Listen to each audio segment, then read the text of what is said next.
relevant guests to discuss pertinent issues of national importance aimed at addressing people's concerns. As a country, if we don't fight this vice of corruption seriously and with honest opinion without any bias, things will not be good for us. UBC Radio Ground Zero, right here on UBC Radio. UBC, ensure that the information you give out is factual but also objective, balanced, and complies with the legal and policy requirements for the media.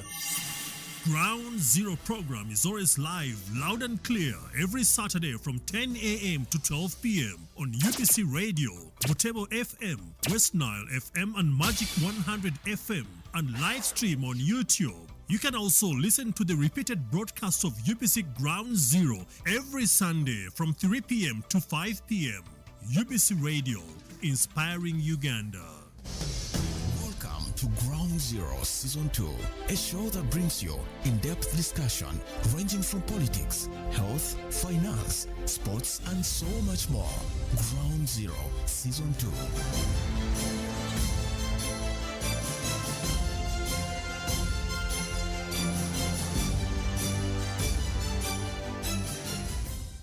Hello, the people of Uganda. Welcome to this edition of UBC Ground Zero. Mpaire Amon Butega is my name.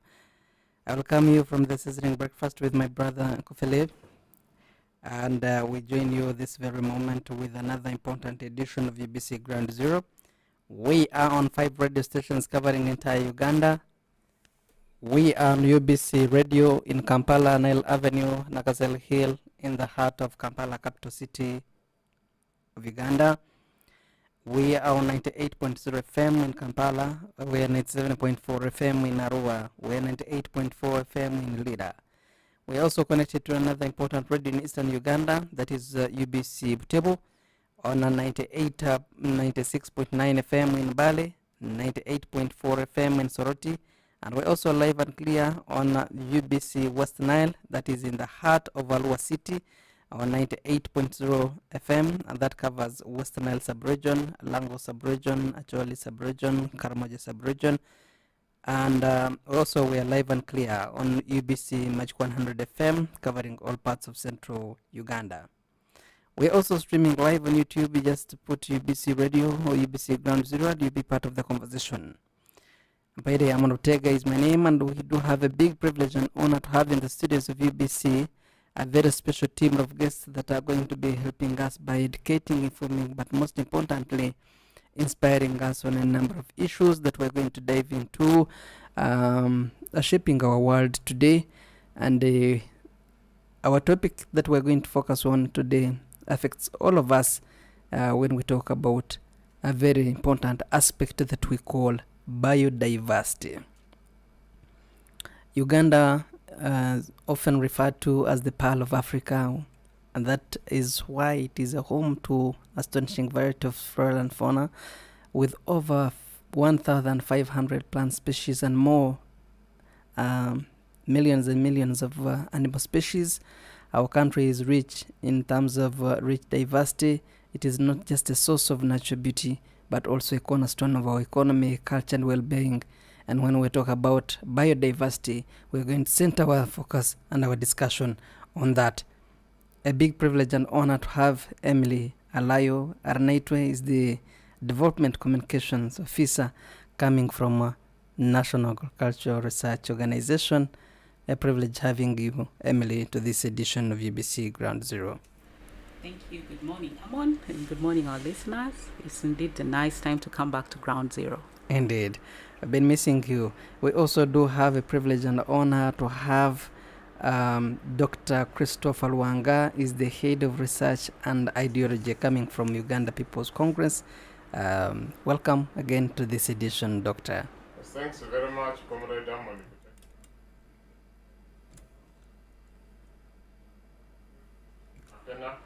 Greetings from the UPC fraternity in Uganda, East Africa, Africa, and the greater diaspora.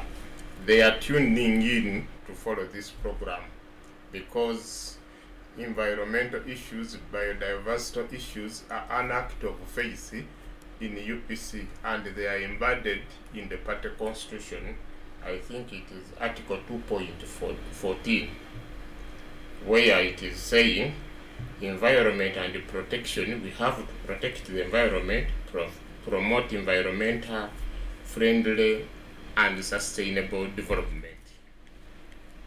By and large, that is inclusive of biodiversity.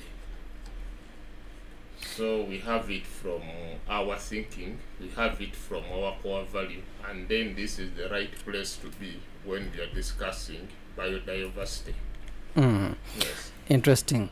We also have a big privilege and honor to have a man that has been known as the expert on environmental related issues.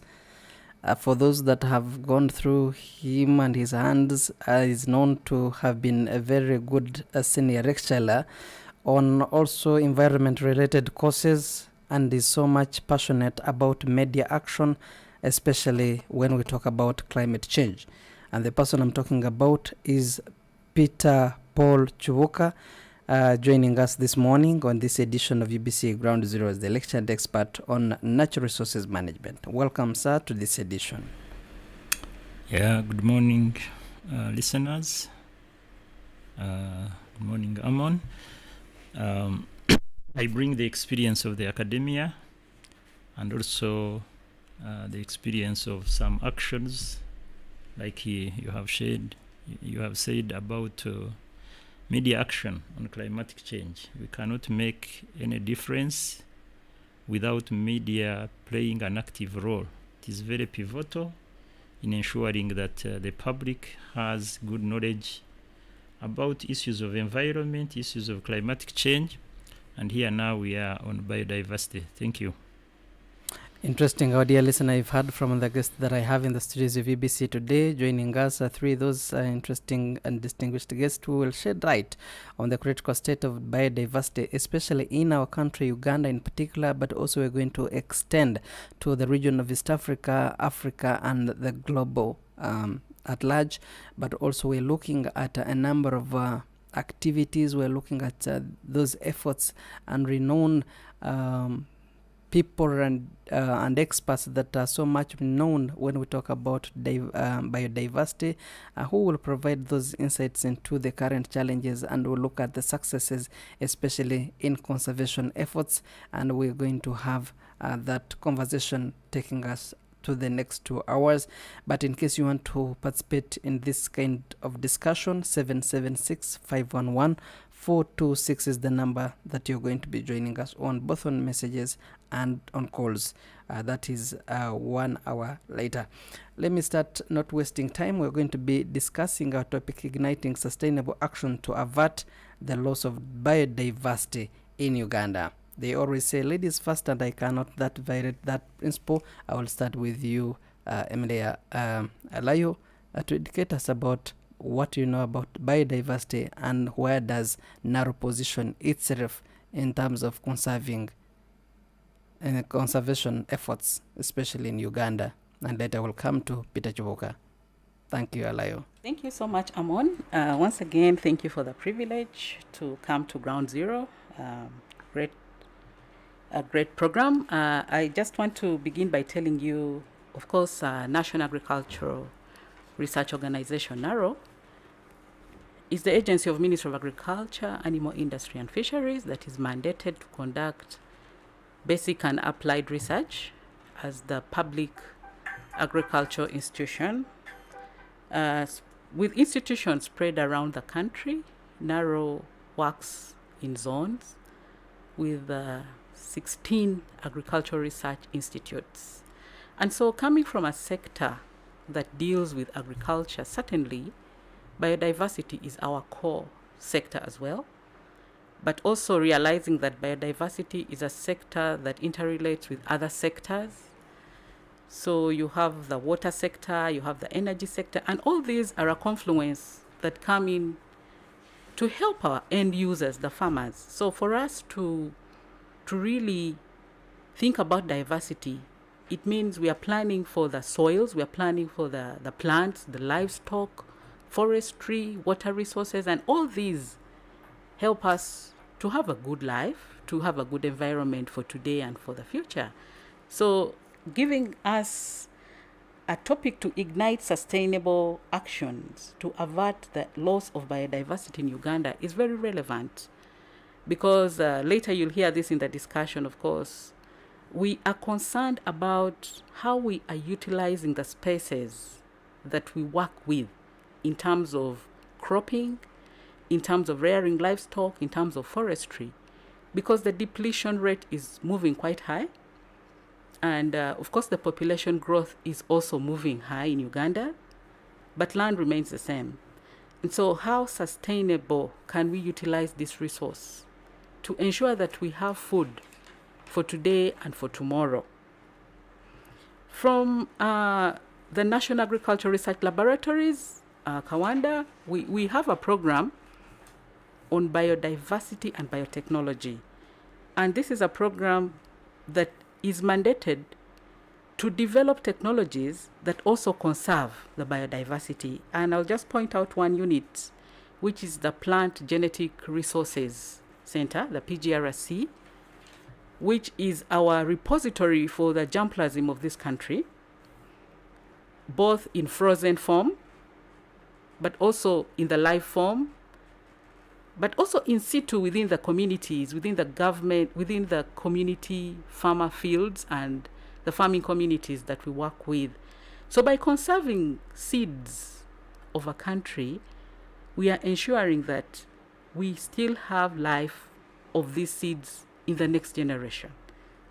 But we also conserve these seeds to help us breed more seeds that then will work with us within the times of strain. Maybe when we have a disease that is wiping out a certain variety, or when the preferences and tastes of consumers dictate that they want something this way. Also, we have vagaries of climate change that are now really giving us a rough time. So that's just one way for us to conserve. We are trying to say, let's freeze these seeds, that in future we can take them back to the farmers and grow them. I just want to share that example for now, but I'll come back later when the discussion moves on. Thank you. Interesting. Thank you, Emily. Now I will bring you, you've been talking about the climate action plan, but also environmental media. But to help our listener who is part of us from the other side of radio, would you help us, Peter, to break the biodiversity for the word to sink directly into the heads and the hearts and the minds of a common person? Thank you, producer. Two words come up in the word biodiversity. The first one, bio, is a shortened form of biological. Now, what biological means is that it means life. And so we are talking of life supporting species, plants and animals. These plants can be macro, big plants, and big animals, which we call macro, and then the microscopic organisms. So from the big plants and animals to the minute organisms that are on Earth, on the planet Earth, that are in the soil, that are in the air, that are in water. These are what we call bio. And then when we talk of diversity, diversity means plentiful supply or a variety. We have a variety of these plants and animals, from the minute organisms to the big organisms, and these are part of our existence. We live with them. The question whether we live with them harmoniously or in disharmony is what we can discuss next. These, they contain life. And so when we say life, people should understand. we don't exist on earth as the only living creatures. We live on earth together with other creatures that were created by God. And God was so he liked human beings that he first created all other creatures, all other organs, small and big, before he created man. And the Bible says he put man to have dominion. To have dominion meant to be a manager of these resources. To manage means to control, to regulate, to protect, to preserve, and ensure that we live on planet in having the same rights of existence like other organisms, but as we use them responsibly and carefully to ensure that we don't. I must not hesitate to say that in a nutshell, biological organisms which exist in a variety are life-supporting systems. Life, when we talk of life, if you think you are having life, I've seen some people saying that when they get saved, they are written in the book of life. You are lying. You are written in the book of life when you exist on earth in a harmonious way along with other life-supporting systems. Thank you. You bring us another aspect of life, but also the spiritual one. Interesting, meaning we are going to be judged by how we live with the other creatures. True. Interesting. I bring you in now, Dr. Christopher Wanga, on the theme. What does this theme or topic of ours mean to you? Thanks very much, Comrade Amon Butega. Our today's discussion, if you are to break it in detail, you find that Uganda has not fully honored it, and we have to make a lot of steps to reach there. First and foremost, I will go to what you people you said in the very beginning when you were introducing the topic, that Uganda is the Pearl of Africa. And Uganda being the Pearl of Africa, Churchill based it on several issues when he stepped here and when he came to realize what Uganda is made of. When you look at Uganda, you may not treasure it, but when you are a foreigner and you come to Uganda, you will understand the importance of Uganda. Very few countries in the world which have a huge network of lakes, which have a huge network of rivers, and which have a huge network of swamps and wetlands. But Uganda has plenty of those in excess. As Kibuka has put it rightly, he has said, he has talked about life. And Uganda's aquatic life has never been almost threatened until maybe we enter into this oil and exploration activities. But we have remained more or less in the natural setup. But much as we have remained in the natural setup, there are some things we have done which endanger our natural diversity in a number of ways.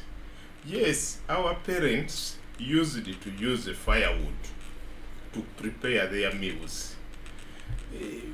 But now we have to break away from firewood because firewood is got from a tree.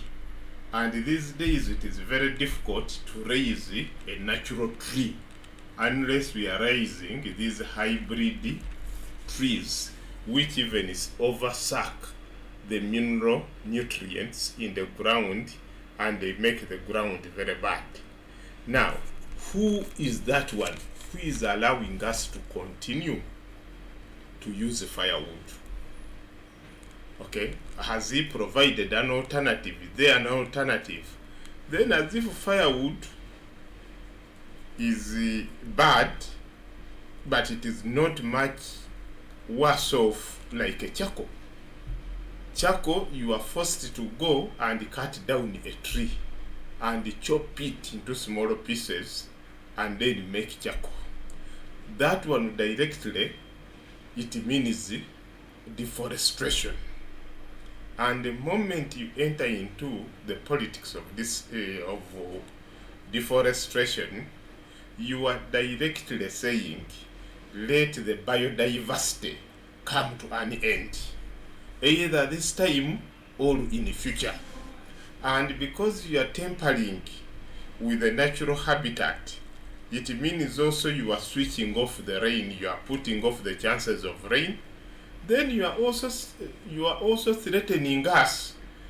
We may not have enough air to breathe in and out because of these processes that the trees take in carbon monoxide and the trees release out oxygen, which we enjoy.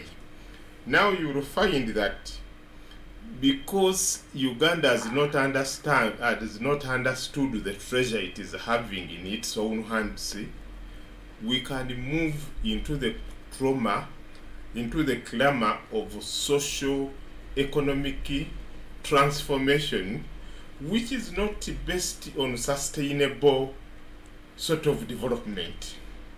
Amon, you may be younger.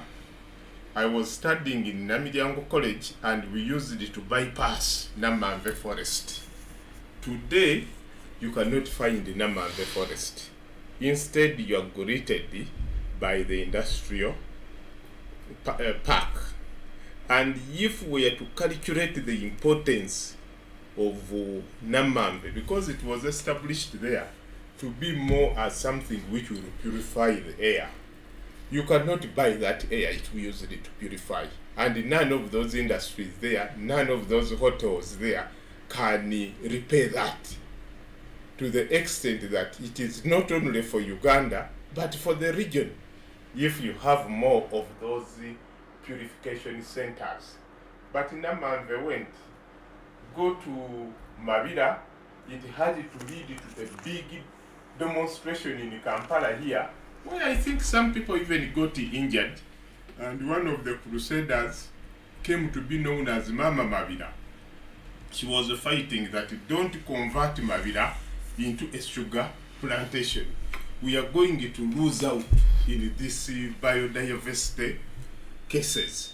And you find that forests like Mabira are a habitat to so many plants of very, very great importance. They are so much of a home of insects of great importance in sustenance of life. They are homes to a number of wild animals. So you can see that where does our government belong? Is it belonging in practical diversity, or we have to lobby, or we have to drag it there that look here, okay? When you are going to Masaka, we used to have this Ruera, okay, swamps. Now you go there, Ruera swamps have been taken over, or have been taken on by people growing rice. So today's topic is very, very much relevant, since we have to create that awareness, okay, that please, much as we need rice, it tastes very well. Ruera has, swampland has a role to play, okay.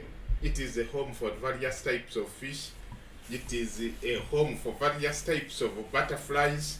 And these sort of insects help a lot in pollination. You don't have those sort of insects in your agricultural productivity will be doomed, because you cannot pollinate, and they are very good at such a type of pollinating. Then these sort of natural habitats, plentiful of swamps, they are sustainable in nature, and they sustain our parents our families, when they are well utilized, they are a resource to a community, other than saying you, our investor, go and pluck out sand. Go and pluck out sand. We want to make tiles. Yes, you will make tiles. We don't refuse that. And you may even export sand, but consider the future generations of Ugandans. So by having UBC here, and UBC giving us this opportunity, we are now trying to say, Uganda, there is your gold here, there is your jewel here. Can we focus? As I was coming to work the other day during this course of week, I felt very sad when I reached the Sheraton Hotel roundabout. One of those natural trees at the roundabout had been cut down. Now you wonder, a tree which has grown to such a magnitude, and you cut it down, you chop it in firewood, whatever you are going to put there is not going to be as strong as that old tree. Okay? So we are living in an environment where we need this real philosophy, ideology of the biodiversity to be part and parcel of us in whatever we are doing.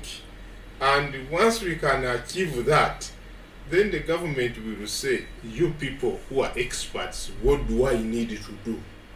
The first thing we shall tell the government, can you make sure that electricity is in each and everybody's home, and not only for lighting, but for cooking and ironing clothes, because that is where we are seeing a big problem. But now here you find that the government finds it hard to create an enabling environment for anybody to have electricity. It remains a preserve of somebody who is better organized, better resource funded. We have that excuse, that challenge. So in this sort of scenario, we need to really appreciate the core value. Then also, I must appreciate Buganda Kingdom for coming up to drum up the cultural things. I belong to a clan known as Fumbe. By law, I'm not supposed to harass that animal, Fumbe clan. We are the Walusimbis, we are the Ruamas, and what have you. Then also we have another linkage with that clan. This is now the frog. The frog must have unhindered access to me, because we are hailing from there. And as I speak, my home is having about, I don't know how many frogs which are in my bedroom. They come, they just walk, and I tell people, we are part of it. Okay? So, our culture, and I found also that culture with the Lango people, they have clans which are associated with various animals, what have you. So in that manner, we're safe. Like for instance, I cannot eat langafish clan, a langafish, which is a mamba, because my mom comes from a mamba clan. So in a way, that one also helps to advance biodiversity. And if you walked it from Kabaka Njagala to Bulange, you are going to see various symbols of biodiversity erected in sculptures, wooden structures. Every clan is having its own say there. So what we are trying to say that traditionally there was a way they used it to preserve that. And when you go to our traditional kitchens, you could see a number of when they do crop harvest. They will put some special maize cobs. They will put some special seeds for certain eggplant, what. When the next season is coming, they just pull out. This is how we have lost our nice maize, which used to have different colors. Maybe our friend from the research center will explain where that maize went. When I was in Zambia, I could enjoy eating okra, but okra with that traditional tomato. I don't know whether you know that small tomato, yellow. Okay. You have it with okra, you are there. All right. But because we have not been aware of biodiversity, that small tomato, even if I gave you here 10,000 shillings that bring it for me from the market, you will not manage. Interesting. Yes. Thank you, Dr. Luanga. This is UBC Ground Zero. We're in 5 radio stations covering this program, and we are also streaming live on YouTube. We're discussing about sustainable actions that we're talking about sustainable actions, especially when it comes to biodiversity, and our context is in Uganda. So I'll get back to you, Chibuka, especially on what you said about us, the humans, living in disharmony with the other species. And this reminded me of the book that was written by a journalist in the American there in 2007, that is The World Without Us, the world without humans, he meant.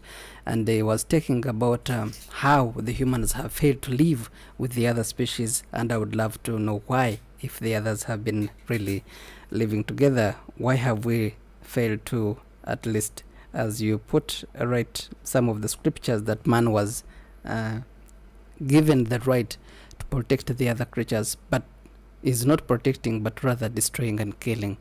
I'll get back to you on that. Allow me bring in you, Emily, especially coming from agriculture and also coming from the research institute background. How does adopting agroecology in Uganda help to protect this diversity that we're talking about, especially when we talk about considering the monoculture practices that have led to a decline in certain native species? For example, if we talk about how many percentage of farmers in this country that are currently practicing organic farming, it is something that we have had in the past. Thank you very much, Amon. Let me first thank Dr. Luanga for bringing in the issue of the traditional knowledge, the indigenous knowledge of how communities conserve their biodiversity. It's very interesting that there are some plants that for a reason or two are not supposed to be tampered with anyway. You may not really know why, but it's a concern for the community that tree is a no-go area. No axe should come around it, maybe because there are mushrooms that germinate under it or something like that. That's a very nice knowledge to always count on. But also coming back to the research also builds on the cultural known practices, attitudes, and knowledge of what does well.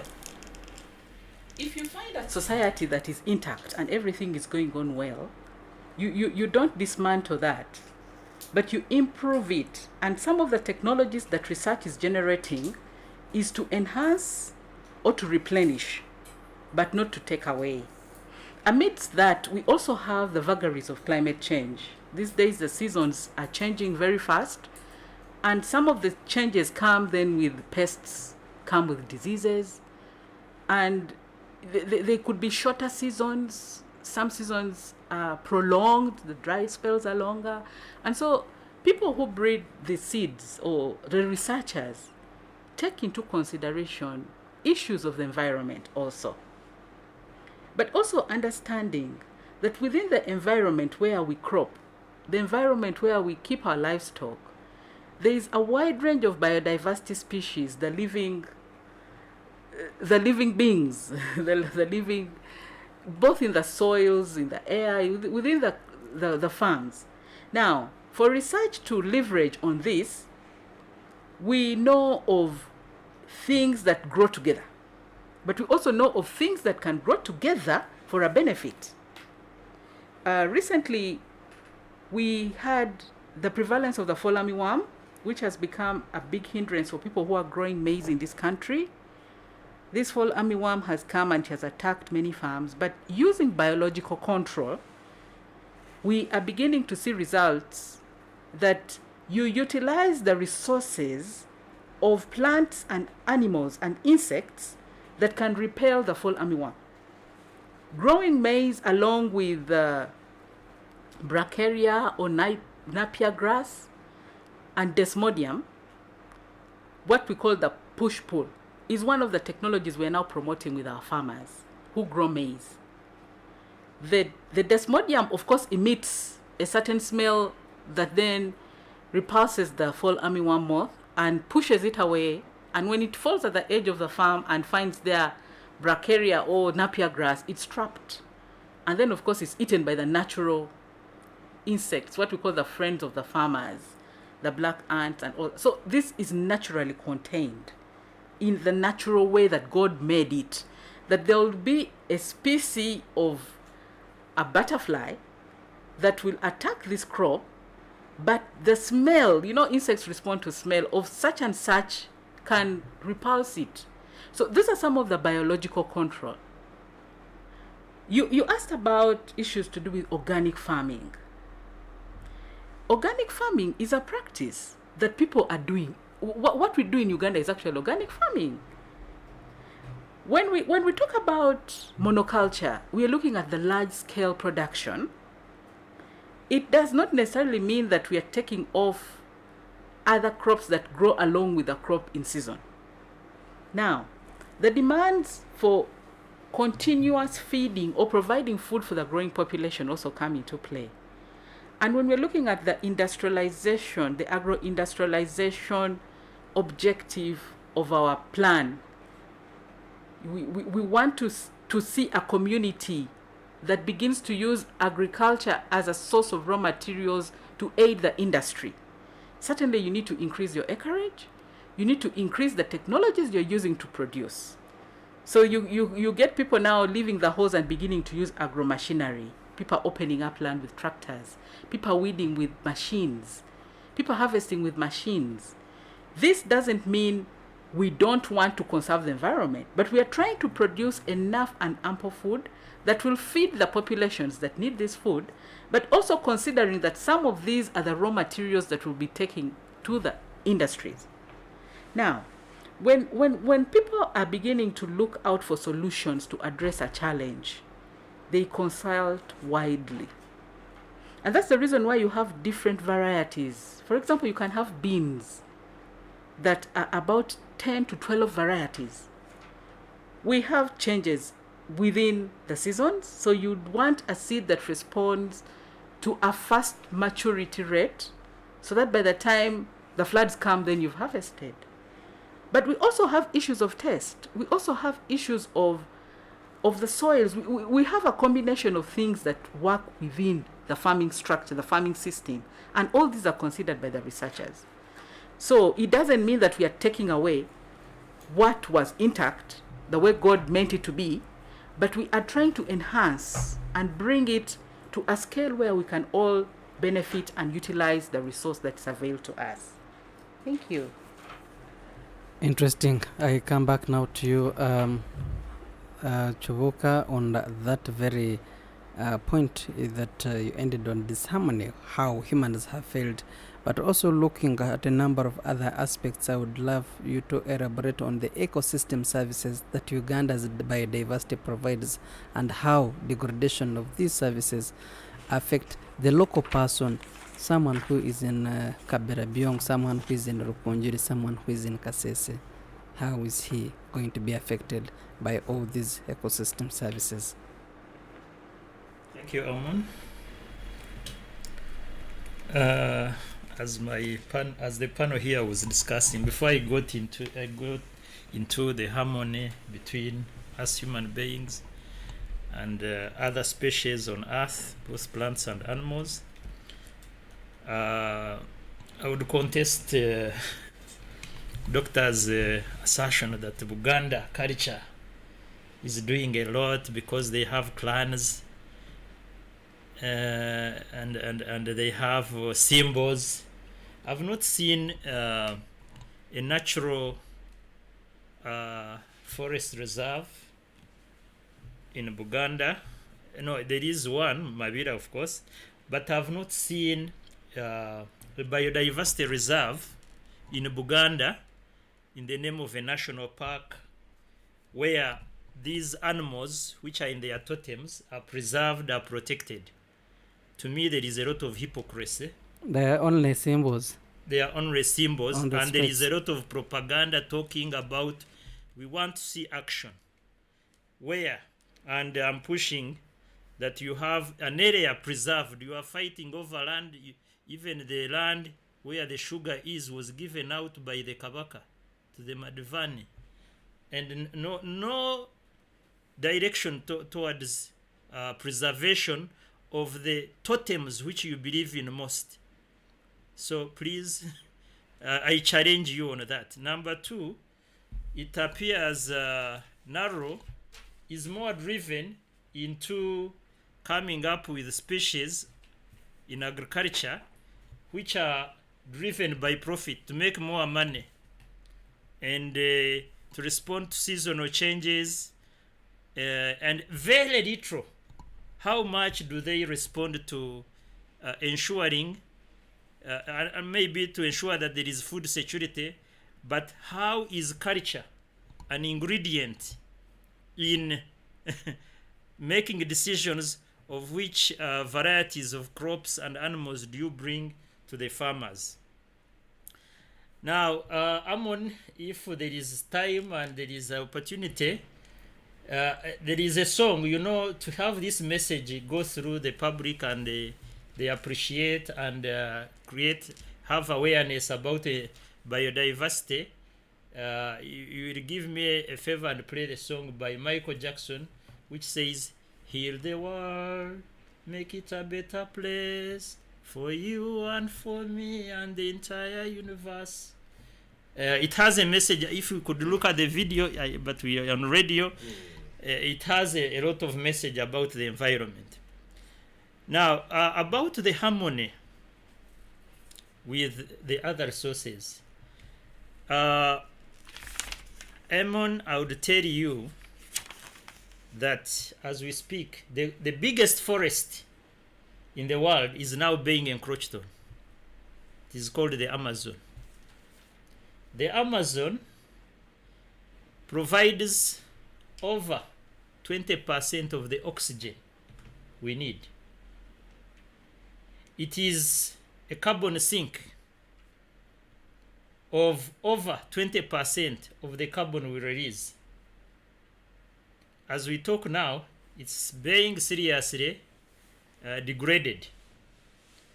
And where you can imagine the contamination in the air and the carbon accumulation, that it is, that is not harmony.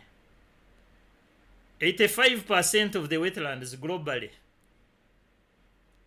and marshlands and mangrove swamps, which absorb also 20% of the carbon, have disappeared.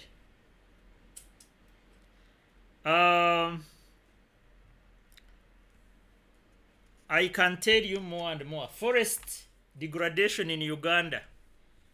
We lose over 10,000 hectares annually of global forest cover, and these are what we call biodiversity reserves. In the practice of agriculture, there is increasing use of herbicides, acaricides, weedicides, I don't know. All these are chemicals to kill the microorganisms. To kill the microorganisms. Is that harmony?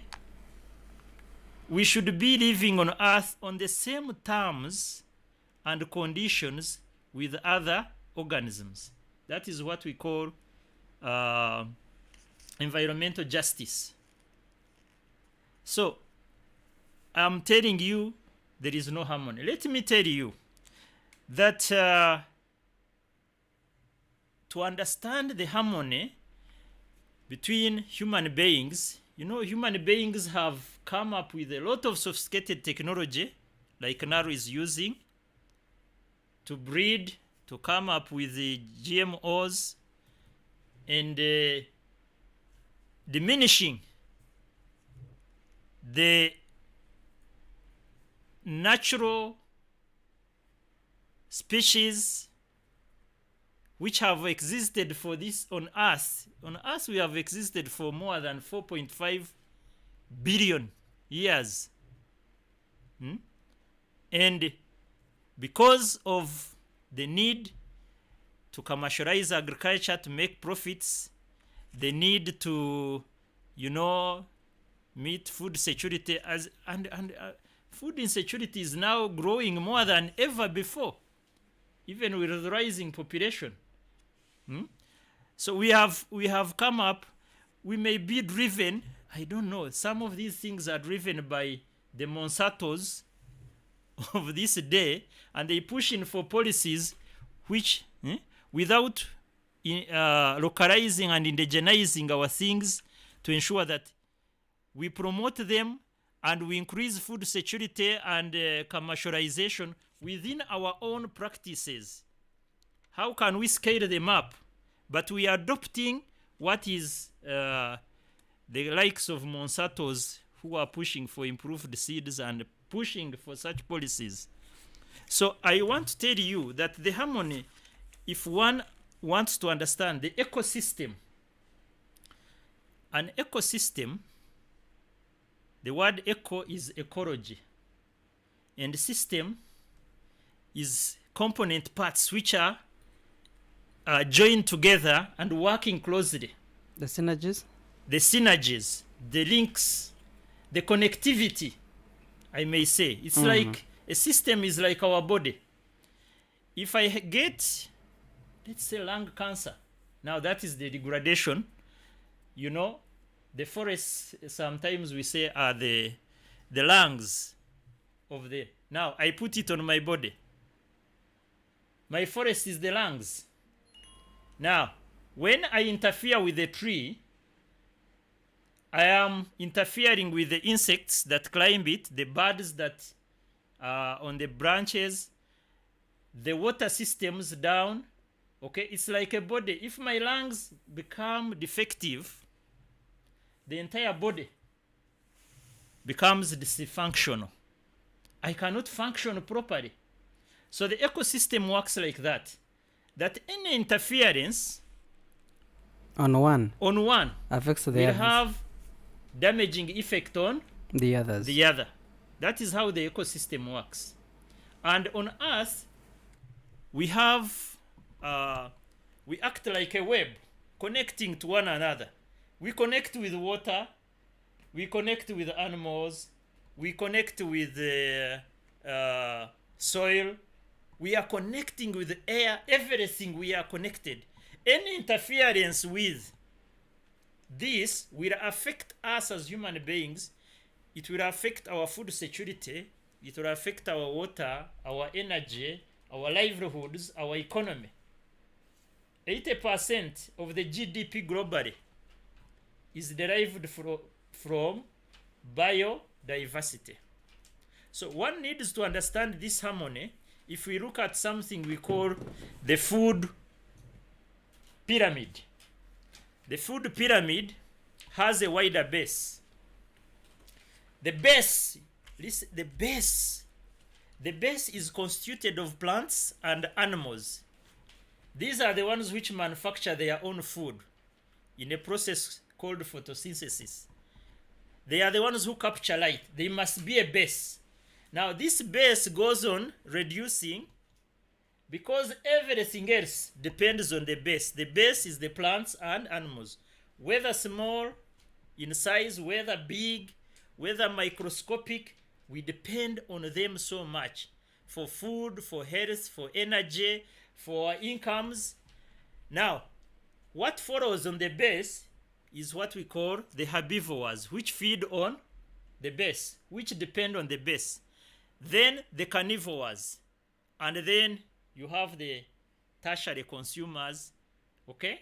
So the moment the base reduces, that is the biodiversity. We are in danger. We are putting ourselves in a rope and committing suicide. People think suicide is only putting a rope and you hang yourself in a tree. But the more we use the pesticides, the acaricides, the more we don't preserve wetlands and forests, which are biodiversity reserves, the more we use agricultural technology that is driven by profit to make profit. You know, in the words of Mahatma Gandhi, he said that we have enough resources, but for everyone, but not enough for everyone's greed. Greediness, greediness, the desire to accumulate, to exploit resources, to meet the greedy needs, not the essential needs, is causing this disharmony.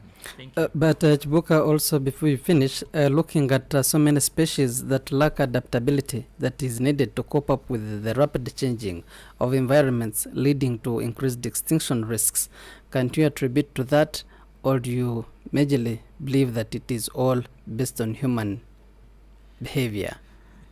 Because there are those animals that have failed because of the changing environments, because of climate change, and because you have failed to adapt to these environments, naturally you have to die. Who is behind climatic change? The humans. Yes. Now we must destroy first, so that then we think of adaptability. Right? Okay, we are living with climatic change. It's a reality. We are living with change in seasons. Okay. But have we, how much research has been done? Because I believe there could have been seeds that we are preserved. I grew up in the village and we used to know of a species of cassava that can withstand drought. It may not be there. What is where we used to have botanical gardens, even animals. Even animals. The traditional African Ankore cows. What is this adaptability where people are looking at cows that yield a lot of milk, and then they shatter, everything else? But you also commented about the pesticides that NARO and many other institutions have started into because of research. Are you not saying that you should recommend them at least because they are trying to solve some of the challenges that we are facing as the world today? Is it sustainable? Because if you do kill the bacteria, the protozoa in the soil, and this is happening, people spreading weeds and they want to get rid of, they are getting rid of biodiversity. Some weeds need to coexist with plants which are growing. Okay? I think, like I critiqued Uganda, I need to critique NARO to ensure that some of these herbicides and pesticides and what are not on the market, their damaging effect is far-reaching than what they are trying to solve. And I think we need to do more research about that. Interesting.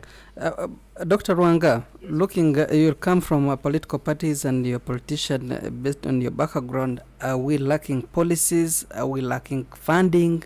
What are we really lacking to make sure that we conserve all these efforts and protect the biodiversity?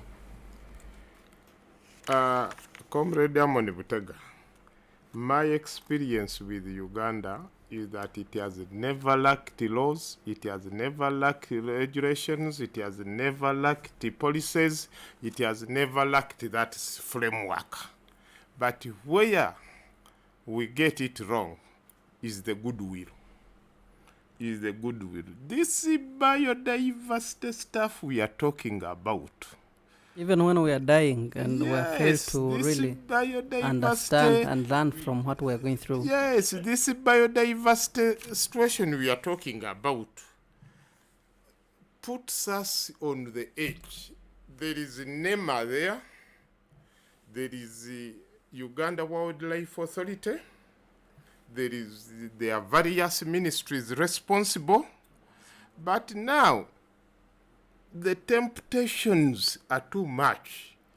An investor will come from nowhere and with something to put on the table. And he may be targeting a certain swampland. You as an individual in charge, you will ignore the law and the regulations. And you work on the whims of the investor.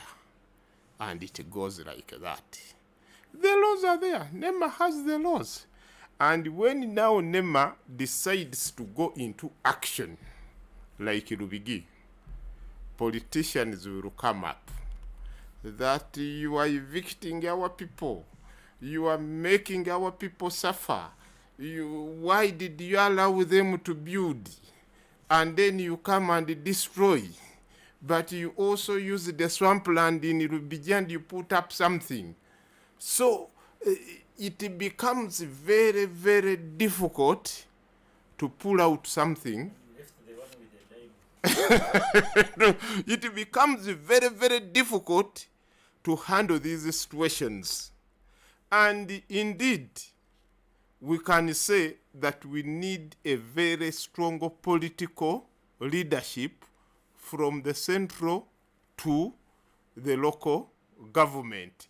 And this leadership must coordinate such that anything to do with the environment, habitat, it has to be done in a prescribed formula. I'm relatively happy with the National Forestry Authority. People who want to disturb the forestry, they really have to invade a lot of tricks to disturb the forest, which means that the National Forestry Authority with their police, they are trying to work. And wildlife is doing a good job. Narrow also. Wildlife, yes, wildlife is also trying to do a good job in trying to catch up with people. But where we are getting disappointed are mainly the water resources, swamps. Because swamplands, since nobody has settled there, it becomes very interesting for an investor to go there because it's not compensating anyone, but it's affecting the society. So, my brother Amon, the laws are there, but to be implemented, it is not easy. Then also we have a problem that in terms of prosecution and the magistrate courts, we have not produced enough judges who are well qualified in handling, biodiversity cases. Equally, the policemen also, they lack that. And the things of biodiversity are so tempting. You may get ivory from me or a rhinoceros horn, and you know that it is highly important. As an exhibit, it may disappear. When it is bush meat, as exhibit, it disappears. So the whole thing is not easy. But I would say that if we continue creating protected zones, if we continue creating protected areas, if we continue having the botanicals, as we have said, but recently there was a problem in Entebbe. One of the botanical gardens in Entebbe was under a threat of a land grabber. Whether we put it population, whether we put it urbanization, we have a problem in implementing all what we have put on paper.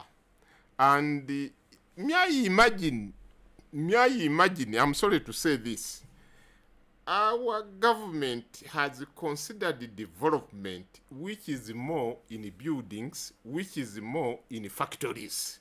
But this other type of the economy, of biodiversity, of how it should be protected, how it should move forward, has been ignored. Yet it brings more resources minus heavy side effects.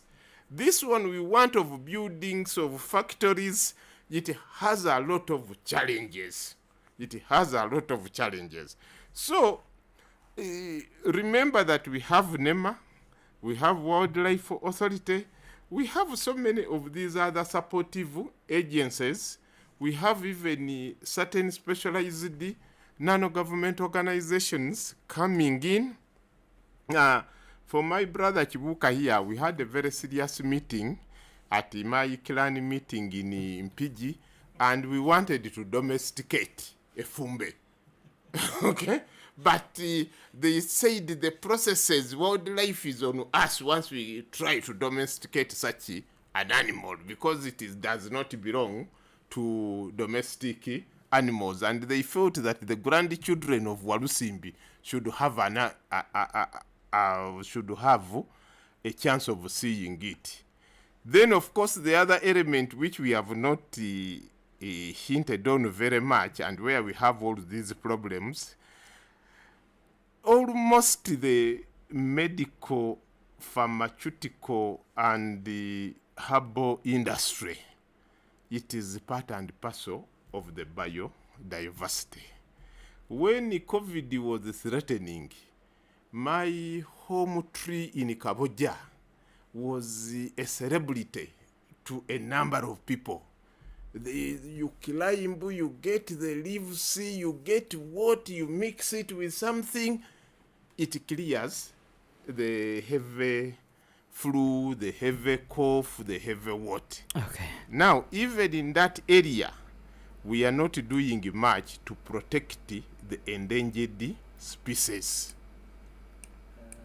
Someone, if you could permit me briefly. Okay, in 1 minute. Doctor here provokes me. One other thing, you asked me this question, probably I didn't respond. In production, in growing our economy, in making more profits, people are focused so much on environmental goods. Let me use the example of a forest. They look at timber, they look at firewood, they look at, I don't know whether the pharmaceutical, most of the drugs we import them, 80% of global, 80% of the rural people depend on biodiversity pharmaceuticals. Yes. Okay? I don't know the figure in Uganda. We get resins and fruits, and those are products, okay? But they are biodiversity services, which most people don't look into. And because they don't have a monetary value, they ignore them. If we look at a forest, it's a carbon sink. The carbon we let out is absorbed by the forests and the wetlands. Okay? That is a biodiversity service. Okay? And then these areas are also watershed areas. They are catchment areas for water sources. We need water. Those are services. And they also release oxygen. When COVID hit, you know the cost of oxygen. But this one, which you can capture freely without paying, yes. People don't mind about it. And rightly so, like Doctor has said, policies are lying somewhere in the top government. People cling on them as if it is their own property. And we cannot achieve so much of diversity conservation when policies are still held by, they have not taken them down. If you look at the structure of LOC, up to LOC 5, LOC 1, there is a secretary for environment. What do? Nothing. They have no education. They have limited understanding. No effort is made to create awareness and empower them. And much as we have decentralization, it is decentralization which is more of the concentration, but lacking devolution. People are not empowered. The communities are not empowered. NEMA dictates. And yet, NEMA claims we don't have enough resources. We don't have logistics to be everywhere, at police everywhere. Communities are ready to cooperate. Does the voice of the community matter, even when they are doing environmental and social assessments? No. They base themselves on the technical expertise of people who have. Can they monitor everywhere? The community is there, it can monitor. Is it empowered? No. So you cannot achieve meaningful success in the policies when the people are not empowered, because, and this is their right, even right from the constitution. Power belongs to the people. But people are disenfranchised. And they are not empowered to say, no, we can resist this. It is, was it in Kenya where they say anything about us without us is against us? Yes, indeed. So policy holders, policy bearers, policy gatekeepers seem to be against us instead of being for us. Thank you. Interesting. I'm taking a very short break and I'm returning. When I return, I'll be picking your calls and also reading your messages. I can see Jacobo already sending in a message from Obongi, Sandra in Jinja, Ben Mugaiga, and so many others who have sent messages. Keep your messages coming through on 70701 24 26 47, and also I'll be picking your calls on 776 511426 0776 511426 is the number you can reach out to us and participate in this program. What do you think needs to be done to make sure that we protect our species, to protect our plants, to protect our crops, to protect our human life, to protect the animals, to protect the forest, to protect everything that we have freely and we're given freely by God? I'm returning just in a bit. I pray don't go away, and I'll be picking your calls that after break. This is Ground Zero Season 2. Stay tuned. We shall be right back. Don't miss UBC Radio Ground Zero every Saturday from 10 a.m. to 12 p.m. We host credible and relevant guests to discuss pertinent issues of national importance aimed at addressing people's concerns. As a country, if we don't fight this vice of corruption seriously and with honest opinion without any bias, things will not be good for us. UBC Radio Ground Zero, right here on UBC Radio. UBC, ensure that the information you give out is factual but also objective, balanced, and complies with the legal and policy requirements for the media. Ground Zero program is always live, loud and clear, every Saturday from 10 a.m. to 12 p.m. on UBC Radio, Butebo FM, West Nile FM, and Magic 100 FM, and live stream on YouTube. You can also listen to the repeated broadcast of UBC Ground Zero every Sunday from 3 p.m. to 5 p.m. UBC Radio, inspiring Uganda. Your Voice Talk Show. The biggest concern now is the quality of education. That is what is bothering us so much. Addressing Uganda's governance issues. Incidentally, there is now a new trend. There is more land wrangles in the families than Vivanja land title holders. Monday to Friday at 7 p.m. With this integration of East African community, we must work hard so that we benefit. Your Voice Talk Show, only on UBC Radio, inspiring Uganda. At UBC Radio, all our radio network across the country is committed to inform, entertain, educate, and guide for national transformation. Our own radio, UBC, should set its own example. Leka bano abatafa ku bantu baffe bagumaza ndowooza Muganda hita okugumaza to divert people. Let our own UBC bring programs to educate the people so that abagala kugumaza babeereyo bagumaza. They can advise, guide, and people in time will judge the one who is their friend and who is just using them. Tune into UBC Radios for credible socio-economic programs. UBC, inspiring Uganda. Every Saturday, UBC Radio broadcasts the Information Hub, your one-stop dial radio show. Join us to learn and know more information about innovations, research, and developments. The Information Hub, knowledge is power, on UBC Radio, inspiring Uganda.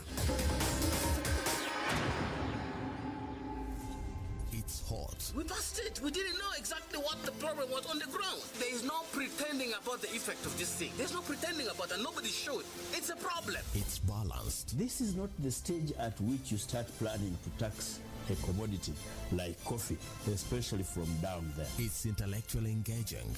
The Constitution provides that the land must be registered under the customer tenure system, which is one of those that's recognized by the Constitution.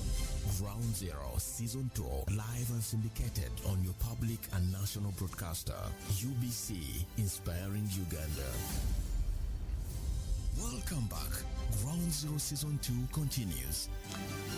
Welcome back from that very short break. Ampaire Amon Ortega is my name, and this is UBC Ground Zero. We are live on 5 radio stations covering entire Uganda. UBC Radio in Kampala, UBC 98.0 FM. We're also live on UBC West Nile in the heart of Arua. We are also live on Butebo Radio and also live on Magic 100 FM, and we're streaming live on YouTube, but also live and clear on Voice of Butebo. 776-511-426 is the number you can call and tell us what you think needs to be done by all of us, by all the stakeholders, by government, to protect the environment, to protect the ecosystem, to protect our animals, to protect our lives as human beings and most of the other creatures and species that were created by God, I would say. I will be reading your messages. Someone says that is Jacob Inobongi, corruption is the basis of all the challenges and dangers affecting biodiversity. We talk about the rich encroaching on the shores of Lake Victoria, a day broad light, and no one is talking about them. By pushing water and encroaching on these natural resources, you are not only pushing water, but you are pushing life of those that lived there. Sandra in Ginger says that the Western influence targets the African life and hence targeting our natural resources. The ecosystem are you aware that River Nile was sold to Egyptians, and all our water bodies were sold to some of the countries like US and Victoria, like Victoria. Our forests have been encroached. Mabila is gone and Goma is gone. Where do you expect the species that lived there to go? Of course they die. UBC, you are live on radio. This is Mugema Constant from Butaleja. You're calling from Butaleja. Your name again? Mugema Constant. Okay. The main solution as to why is about all of them. The government should put a big load to these people who tackle.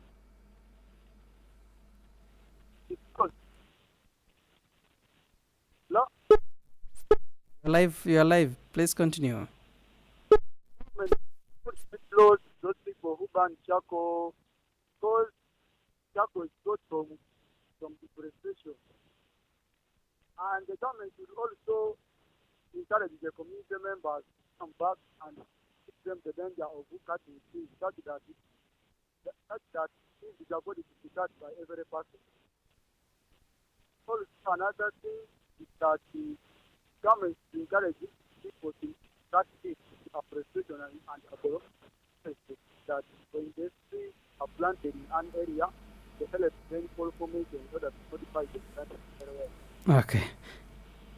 That is my solution. Thank you. Thank you. All right. Gema Constantine calling from Butaleja says that government should put policies to tag those who are burning charcoal and cutting down trees, and they need charcoal. 776-511-426 is the number you can call and tell us what you think needs to be done to protect our environment and the ecosystem in general, and also biodiversity. I had read already messages coming from Jacob and Sandra in Ginger. Also, allow me read this one.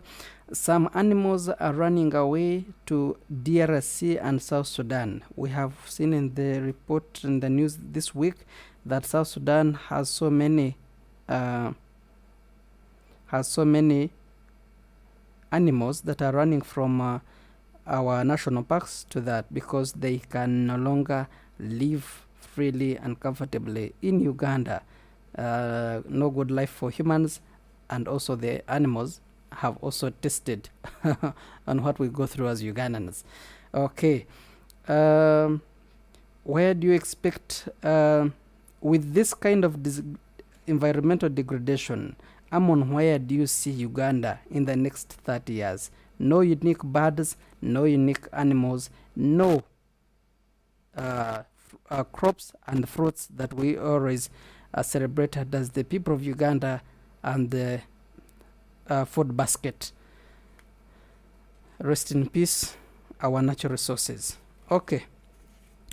Someone says, that is Michael Kamoga, you say growing maize with other plants, Desmodium, as Emily says, will put pressure on so many other species. These techniques and technologies and all the pesticides that they are encouraging us to use are enemies to biodiversity. No more traditional crops. If I tell you to look for about 6 types of our traditional beans or mains, you will never get them. I remember gone are the days when my mother used to collect the best crops when we harvested the best maize, the best beans were kept and next for the season to plant. But these days, if you can go to any homesteads and any parish and you're looking for seeds that they have kept for the next season, I dare you not get any. We always run to those stores where we have kept those seeds which have been dipped into these pesticides. Actually, they are not helping us, but they are killing our soils. They are killing all those small organs that used to be the ingredients not only for the for foods but also for the soils. We may not have soils in the next 20 to 30 years. Michael says that we have been destroyed by the profit-oriented practices, ending our natural resources. All these research-based organizations, if you are to research about them, they must have been funded from somewhere, and someone funding them has an intention and goals to achieve. If we don't wake up this time, we may not have any species to spare, but we are killing all the fish in the waters or the animals in the bush, and lastly, we are going to be the last to die slowly by slowly. Okay. Those are some of the messages coming through. I'll go back to the studios, and you can keep sending your messages on that very number, 0701 24 26 47, and I'll be reading your messages. I'll start with you, Emily. Most people are pointing to you that most of this research that you're engaged in are actually not helping the people of Uganda, but we're destroying everything that is organic, and perhaps in the next 10 to 30 years we may not have the real life that we expect to live. How true or false is that, Emily? Thank you so much, our listeners. Thank you for the comments and the questions. I would like to clarify. I'll start with my brother Peter in the studio here. He earlier on alluded that farmers don't have, like, food security is threatened because the research is being driven by profit. And how much can we ensure that there is food security? How much does culture play in decisions for the plants and livestock of the people? Do we still have the indigenous seeds? Do we still have the indigenous livestock? I'd like to make this clear. We know very well that September is the month of awareness of biodiversity, and I want to bring this awareness now. First and foremost, over 80% of farmers in Uganda who do crops keep what we call generational seed. Even if you ask the stockists and the input dealers, people who deal in seeds, they'll tell you there are people who are buying seed But most of the farmers we know keep their seeds. They can keep a seed that they grow over and over again to a level where the seed cannot perform anymore due to vagaries of climate change, due to the reduction of the fertility in the soils, and due to any other issue that affects the crop in the field. Now, it doesn't mean that the food they grow is sufficient for them. Earlier on, we all know that the population is growing. And people are moving from the rural to the urban, where there are no gardens. So we also look at the food security through the markets. So in the various value chains, from production, processing, marketing, storage, post-harvest handling, we have technologies that are helping people to manage this food throughout that chain. Now, what makes me food secure? Me who wakes up in the morning and goes to work, comes back home at 5, and have no garden. What makes me food secure is that farmer who has grown more food and is selling in the market, so I can also be food secure through my pocket. That I go and buy a kilogram of beans and I make food and we eat it. Now, when we talk about affordability, it's another issue. But because of the diversity of the foods within the communities in Uganda, by the way, Uganda is a very rich, that's why they call it the food basket in East Africa. It's very hard for you to find people who are only doing maize. Are we still considered the food basket when we have some people dying and starving of hunger? We have reached a point of importing food from Tanzania. Maize we're talking about. Rice we are talking about. Yes, we do import foods. Most of the canned foods in supermarkets and all these high-end markets are imported. But we also see people importing food just like we export. There's a difference between distribution of resources in a country and production of the food. We also know of farmers who leave food to be wasted because they have no stores. So there are still issues about food security and distribution of food. It's very true. People died in Karamoja. They were hungry. They had no food. But down this side, you have people who have a bunch of matoke going for 3,000 shillings. And it's just an issue that we have an internal structure that is missing a gap. The urban people can hardly have a meal. Exactly. There's something called a meal. There are poor people in the urban areas. Actually, maybe the urban dwellers and those are more who desperate. can afford, they always have one meal. Exactly. And most of the urban... Something to eat. But we also know that having a meal comes then with a combination of, do you have the right energy to cook the food? We've heard of the charcoal stories, the firewood. You could have your food, but then you don't have the energy to cook the food. All that has an interplay in this system. Now, we know for sure that there is no GMO law in Uganda. It has never been passed. The president hasn't put his signature on it. So we don't have that. Are you promoting it that we may have it? We are not promoting GMOs because there is no law. Do we need it where we have reached? Do we need GMO? Let me bring this also clear. Apart from the food industry, we also have the health sector that is bringing in a lot of things that I am not competent. I'm not the competent authority to speak about that. But certainly we know there are so many things that are coming into our markets.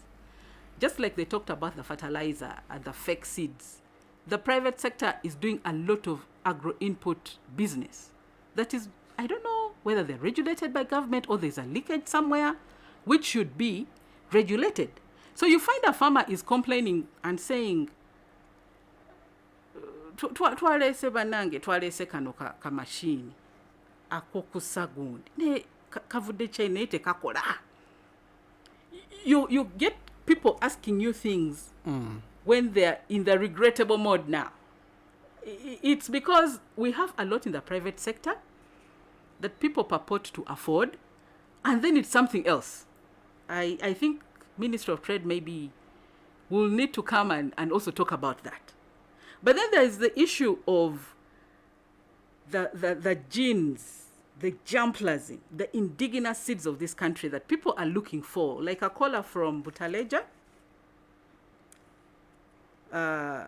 He says, no, it wasn't the caller from Butaleja, but there's someone who's saying that growing maize is becoming hard for them. with the degradation, do we think we shall have Uganda in the next 30 years as vibrant as it is? When I talked about the Plant Genetic Resources Center, and I want to make this known now, we have the National Seed Bank, which is in the mandate of NARO, and this is in the Botanical Gardens in Entebbe. But the people of Uganda seem to be having issues with these seeds, Madam Emily. Yes, I'm coming to this. That they have taken away our traditional and organic seeds that used to live longer. And Amon, who takes away these seeds? Farmers are the most brilliant people. You crop, you find your seed is not performing in the first season.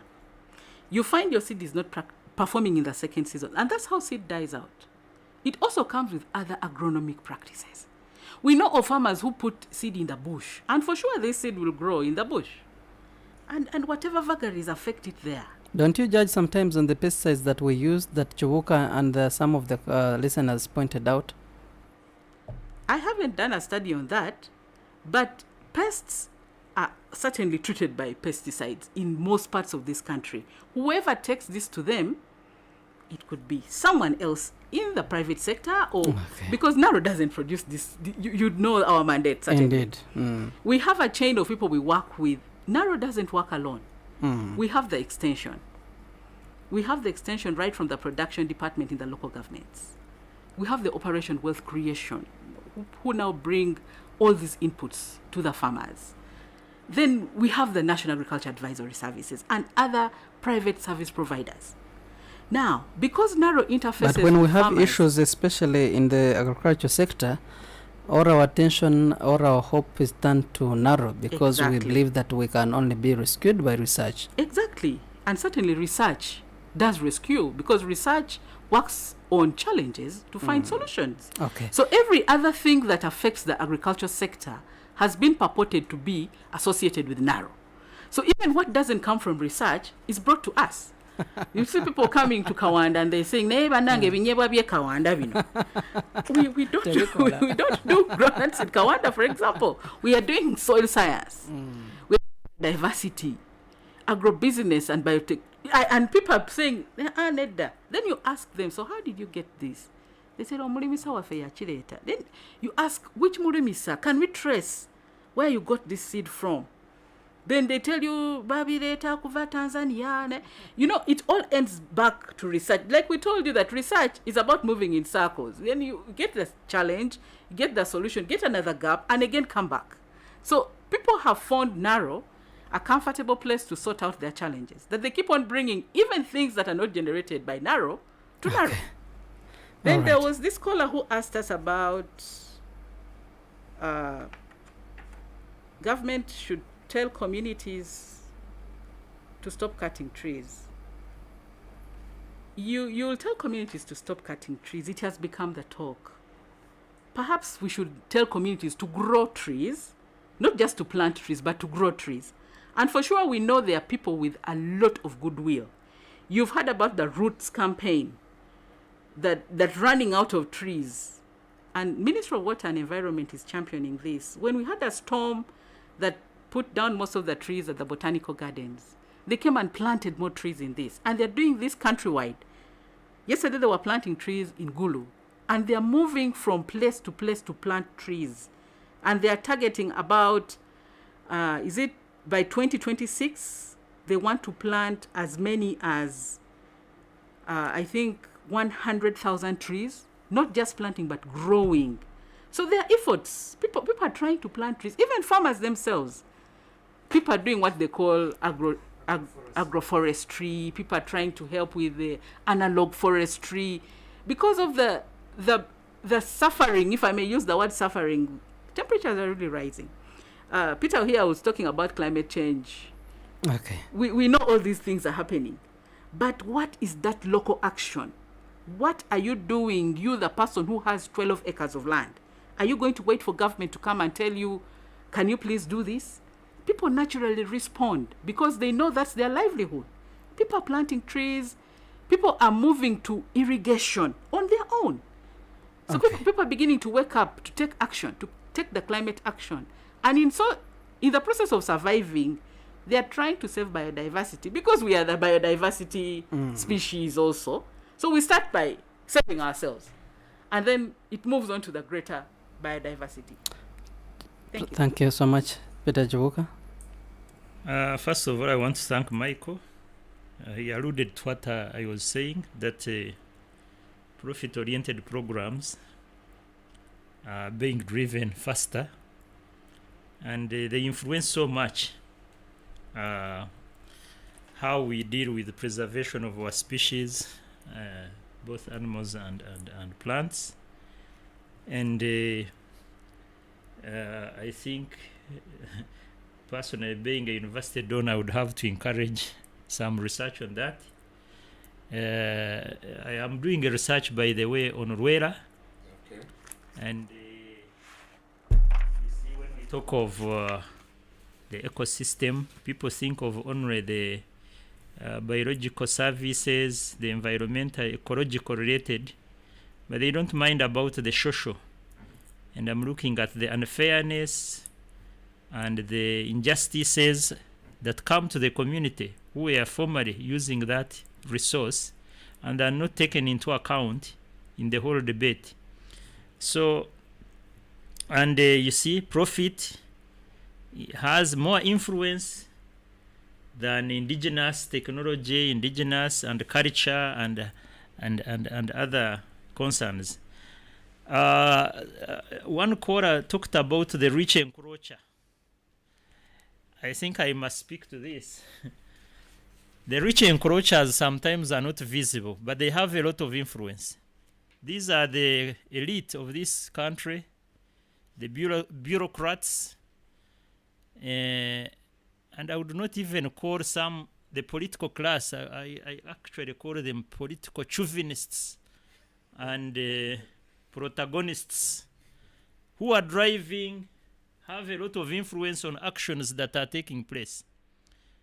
The poor, yes, they are the majority and are doing a lot of encroachment, but you'll find that they are driven by the rich, because the rich are in the policy, and the policy is not implemented, or there is no funding, there is no empowerment of these communities. Now the communities who are poor have no option, but also to do business as usual, studying from them.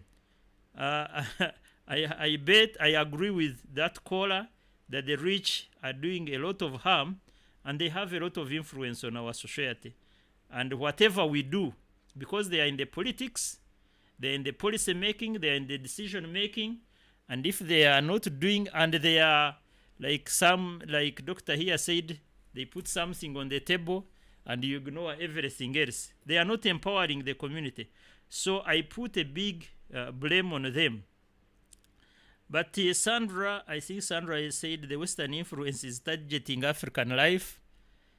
I don't know, but I see a lot of funding organizations supporting biodiversity, mainly from the Scandinavian countries, mainly from Netherlands, Sweden, and some others. So I don't think they are targeting our life wholly, though there could be private companies, and some of the international conventions, like the United Nations Framework Convention on Climatic Change, they are championed by Western countries, and they are localized here. And there is a lot of support towards towards biodiversity. So I will not take it that they have an agenda to finish us, but they also have an agenda. They have a lot of agenda. A lot of climatic financing is from them, a great deal of it, and because Africa and Uganda in particular, because they recognize it is still a hub of biodiversity, then they have to support us, because some of these biodiversity services are not, they have no boundaries. they benefit from them indirectly. So there are no boundaries. So we have a lot of things to do. There are ongoing processes. We cannot rest in peace. The caller who said, where do we see Uganda in the next 30 years? And he concluded by saying, rest in peace. You, to our natural resources. You, the caller, me, and everybody else, those in the government, those at the community level, we have to take action to ensure that we don't rest in peace. Yes, we shall die, but we think of sustainability. Our future generations, the children and grandchildren we are having, must enjoy the benefits of biodiversity. And so you have a proactive role. I would say, was it Bugema who says government should do this, government should do this? It is not government alone. We need to be behind the government as a citizen. You have a role, you have a duty to your country, a duty to ensure. So we don't only look at the government. Each one has a role to play. Government is an overseer, and when we join it, we can make a big difference in ensuring that our biodiversity is preserved, is protected, and we can ensure that life remains even when we die. We can rest in peace, but we pass on like a baton. It's like we are running in a relay, and we pass on a baton to the next generation to run also and complete the race. Okay, let's give an opportunity to this caller. UBC Ground Zero. Good morning. A very good morning to you. Sorry, Juma, today is late a bit. Okay. Yeah, I'm Juma. I'm calling from Butebo. And what I may tell our panelists, thank you for coming. But for us as a community, we need service delivery. And we need compromises in the public offices must stop. Accountability, transparency, and action should be taken with immediate effect. Taking even the culprit into prisons also is not enough. We have to make the values of the citizen. I'm hearing Papa is talking about we are crying towards the government, but we have also to start on our own. It's okay. But in actual sense, why the offices were established to hear the cries of the citizens. Then when we are seeing day broad light, the services we deserve, we are not getting. Our children are going to get greener pastures, running away from the country. This government, you have to ask yourself, as a parent now, I'm talking as a parent now, what do you do if your children are running away from home? You have to check something that there might be some link somewhere. Communication is not all that worthy.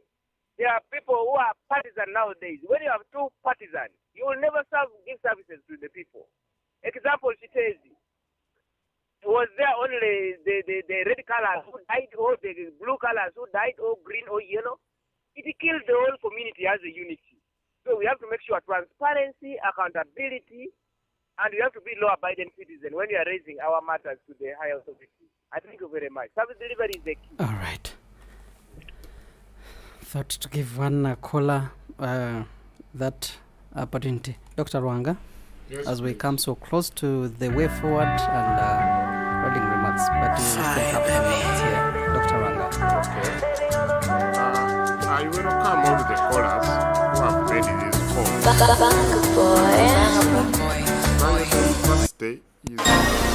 This is UBC Radio. Tune in for news. At UBC Radio, we bring you Uganda's latest news and information. Focus on Parliament. What we need to do, the Prime Minister must give us the position before we finalize the budgeting process. Enjoy sports. The environment. Politics. The deeper politics of Lake Victoria and the River Nile basin. It is not an easy politics. The whites started sending explorers way back in 1840s, 1850s, wanting to find the source of River Nile. wanting to find the Lake Victoria. And when Lake Narubale was discovered, it was even given that special name, Victoria, meaning that there is a lot lying behind it. And I'm told also that one of the hidden reasons they don't say why Dr. Apollo Milton Obote and his government had problems with the imperial powers is that America demanded to be given a foothold in Lake Victoria, and they can do their experiments and what have you in terms of armaments. But those will come later, or maybe 50 years when they declassify information. And then Butterless Gully helped us in the 1970s, 1980s, and said, all the major wars which are going to be fought in the future, it is not going to be about oil. It is not going to be about minerals. It is going to be about water. Now, here is a country like Uganda, privileged to have plentiful of water. 20%. Yes, and we are not seeing it as a huge blessing to a country. So I would even try to call upon government to follow up the old Kagera Basin organization, because it was targeting on the proper utilization of Lake Victoria. And yes, though I know that there is a Nile Basin organization they put up for all other countries, but our brothers in Egypt and in Ethiopia, they are already in arms over a Renaissance dam which was constructed in Ethiopia. Ethiopia is saying, I am a sovereign state, I can refill this dam. Egypt is saying, please don't go slow on that, don't just refill. We can even call in a big brother America to talk to you. So they are still having those discussions. Then, of course, I would encourage Uganda not to always sleep when others are doing development. I used to travel at times through Kenya, Tanzania, Zambia. But you find that even a small house at the border to the other border is having electricity. So I wondered that how are these people making it to have electricity everywhere? So I was informed that these people went in to develop other alternative sources of power, as we had been sleeping in the revolution. We only realized later that Owen Falls Dam is not enough. We panicked. We tried to put up another dam there. And then we moved to Karuma. But when we are late and we have all those things on our ground, and when now we have started producing electricity, then again we invite other companies to help us and enter difficult conditions. Other countries don't have such difficult conditions like Uganda is having, such that this embedment of charcoal, of firewood will not go unless we develop other cheaper alternative sources of power. And even when we are using charcoal, there are other eco-friendly charcoal stoves which save about 60 to 70% of electricity. This, I mean of charcoal. This month I may go for one and buy it and experiment on it and see how it can work. Yes, this person is concerned that animals are migrating. Some animals, by the way, they are migratory. They move from one area to another area, not necessarily that it is insecurity making them move. At times it can be insecurity, but some animals by nature, they are migratory, they fear. Yes. Then at the same time also, our friend who is complaining that it is very difficult to grow maize, it is very difficult to have beans or to keep them, me I would do, even at this late hour, I would implore the government to really do a fresh study over the role of marketing boards in agriculture production. Yes, you may have had issues with the coffee marketing board, but do we deserve to have coffee marketing board plucked from the system You may have had issues with the Lint Marketing Board, but do we deserve to pluck out Lint Marketing Board? Now, all the complaints here are almost directed to Produce Marketing Board, which used it to handle cereals, which used it to handle beans, which used it to handle everything of this nature. Now, if you don't have that institutionalized capacity, then you are going to land on experiences of individual traders. I have gone to Tanzania, I have picked this seed. I have gone to Kenya, I have picked this seed. Even when the harvest, you have got it, there is nowhere to store it. At times it goes bad. And I think recently, Kenya and Southern Sudan, they have rejected twice, or more than twice, our food crop, saying that your maize is having toxins. This is the first time I heard of the vocabulary toxin. Maize I was just always eating. Okay, so we need this capability. Yes, you belong to Nile, but Nile finds who outside. These farmers, their backbone is broken. They need something to really galvanize them. And that galvanization is more of marketing boards and cooperative societies. There is something they help. They hold the society together. They move the society. They solve bigger problems which an individual farmer cannot solve. So, yes, so we need also to look into that element. Yes, we have had Operation Wealth Creation, Myoga, PDM, but suppose all those things came when the real infrastructure of agriculture is there, blazing, we would have had a lot of chances. Then, of course, others, which you may not have known, because of the cost of so many things, others are doing some concoctions. I remember we have some residential houses, but some crafty people could put a jerry can there and they say, all the urine, if you put it there, it can do a good fertilizer once mixed with the ash. Okay? These are sort of situations now we are entering into.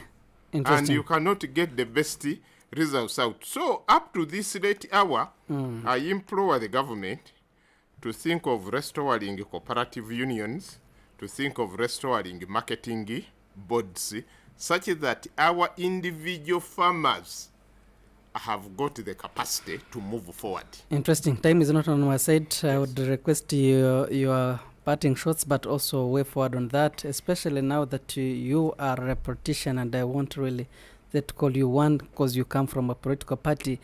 How do you envision balancing economic development and biodiversity conservation in Uganda? And but also, most importantly, how do you expect local communities to better be involved in these biodiversity conservation efforts? Thanks very much, Comrade Amoni Butega.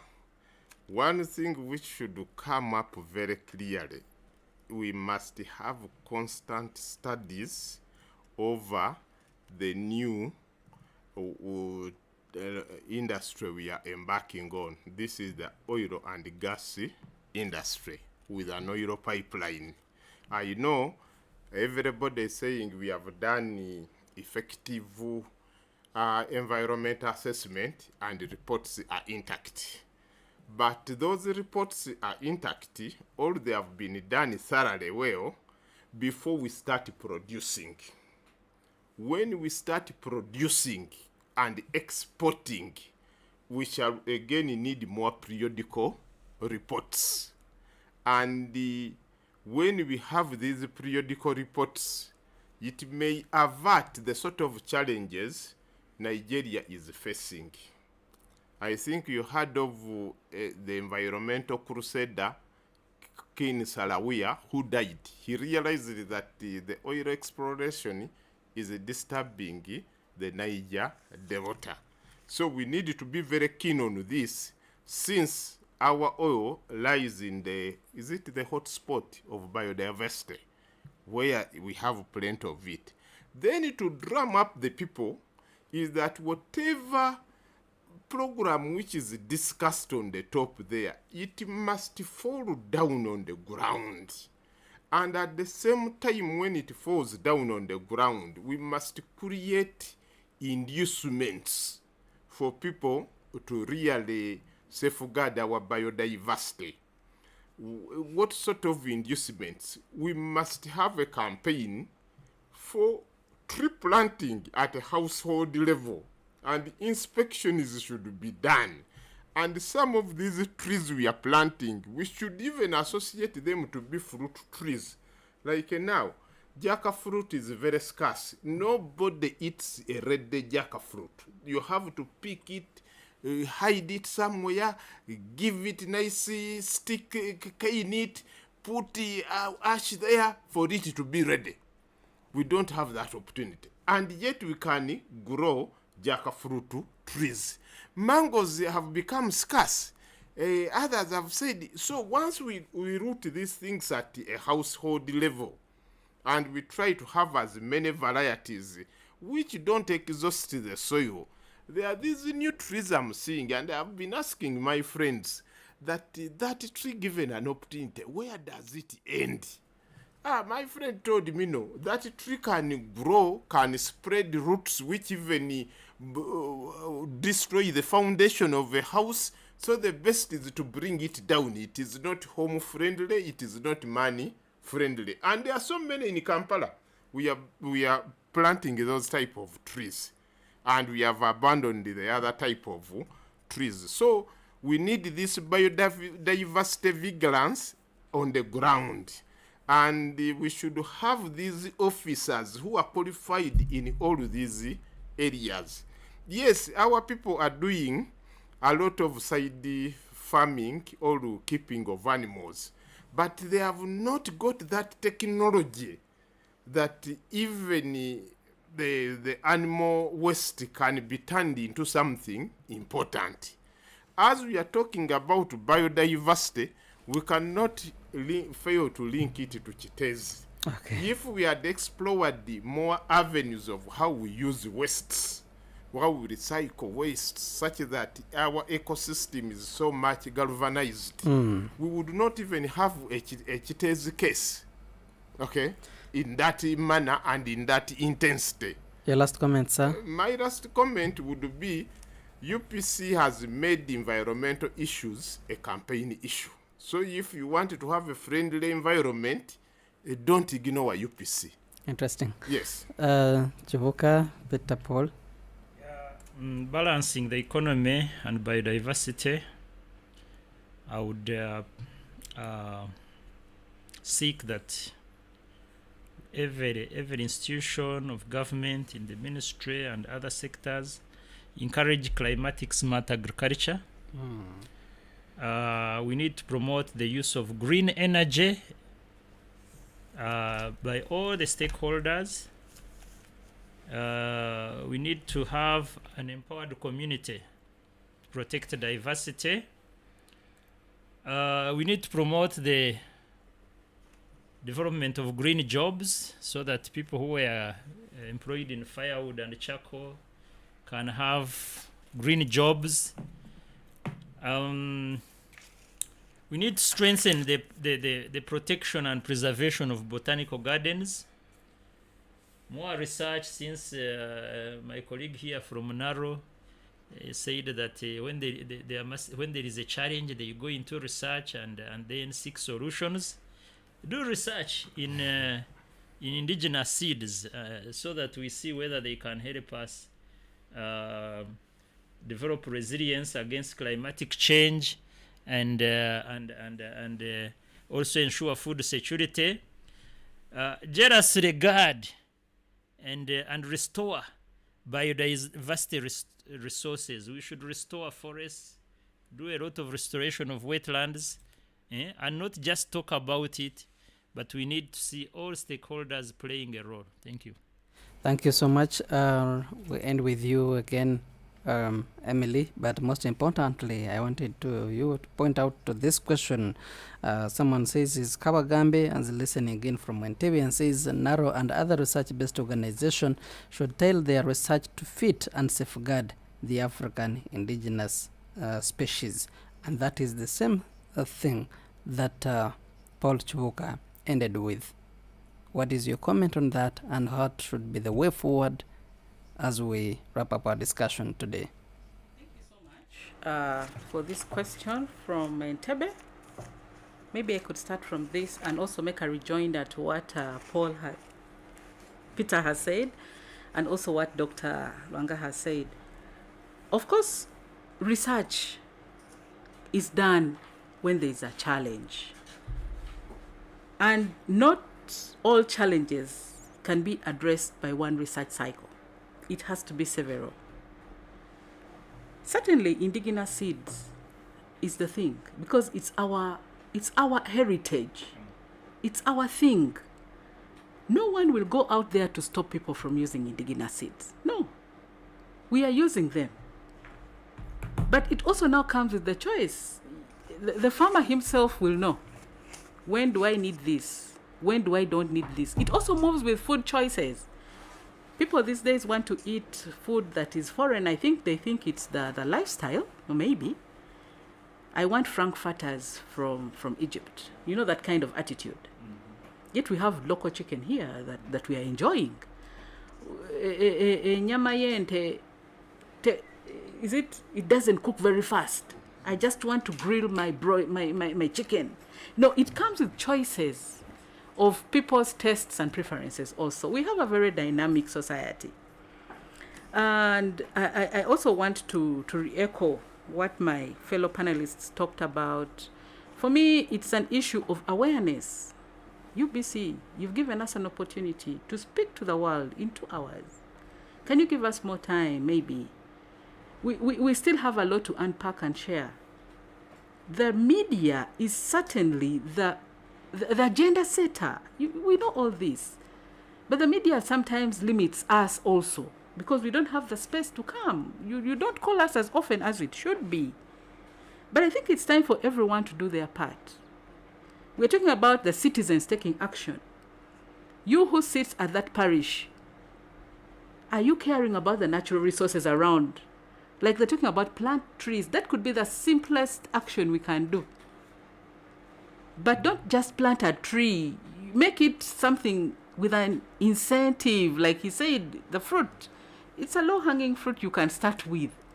As we wait for the other trees to grow, we are beginning to eat guavas. We are beginning to eat the mangoes.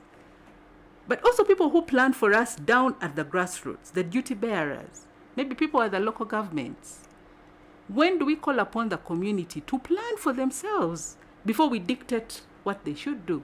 We know of the budgeting cycles. One time I asked people in my village, so when do you people talk about planning? What is the budget for restoring the other wetland? They said that is all under agriculture. But clearly things are coming out that specifically need climate action now. We've seen it all. We will not talk about it all the time. The landslides in the Elgon, we see River Nyamwamba now moving even closer to other places. It's really getting deeper and deeper. So we would need specific interventions to address some of the things that concern biodiversity and the environment and the community. But of course, conservation should be something every household should think about. Let's take it from there. That we start from the household, move to the parish, move to the sub-county, to the district and the region. And at the end of the day, we'll have the whole country doing something good for this biodiversity conservation. I think that's all I have. Thank you so much for this opportunity. I also would like to take this moment just to condole with my fellow classmates of the mass communication class who lost a lecturer. Francis Onapito Ekomolo, it was a very good teacher for us, and he trained us to make us what we are. So I just want to pour out my tribute to his family, and may God rest his soul in peace. We also join with you, and may his soul rest in peace indeed. This brings us to the end of our discussion on UBC Ground Zero this edition, and it was a privilege having you, Emily Alayo, our Trade Development Communications Officer, coming from a National Agriculture Research Organization, and it was also great to have you, Dr. Christopher Wanga, Head of Research and Ideology, coming from Uganda People's Congress, and it was a privilege and honor to have you, Peter Paul Chivuka, lecturer and expert on natural resources management. We've been talking about igniting sustainable actions to avert the loss of biodiversity in Uganda. I want to thank you, those who sent in your messages and those who called to participate in this program. I believe your concerns have been addressed by the guests that I had in the studios of UBC today, and I want to thank you most importantly. You has been part of us from the time we started this conversation up to this time that we are ending it. I believe that you've picked a life, and indeed the call keeps on and calling all of us to come together and we protect the environment, we conserve the environment, but most importantly, all the biodiversity species in the world and in Uganda. I believe that my producers are tuning in, and I believe that they are going to consider positively your request, Madam Alayo, giving you more time in this program or other programs on UBC radios and other platforms to foster and project these voices to inspire, educate, and inform the people of Uganda about diversity, which remains very significant to everyone's life. This brings us to the end of our discussion. Many thanks to the team that I worked with to bring you all this program from the 5 radio stations that we're tuning in: UBC Butebo in Eastern Uganda, UBC Western Nile in Arua, UBC Radio in Kampala, Magic 100 FM in Kampala, and Voice of Bondobojo, and also our online team that have been streaming this program live on the UBC platform, and that is on YouTube. For God and my country, I'm Paide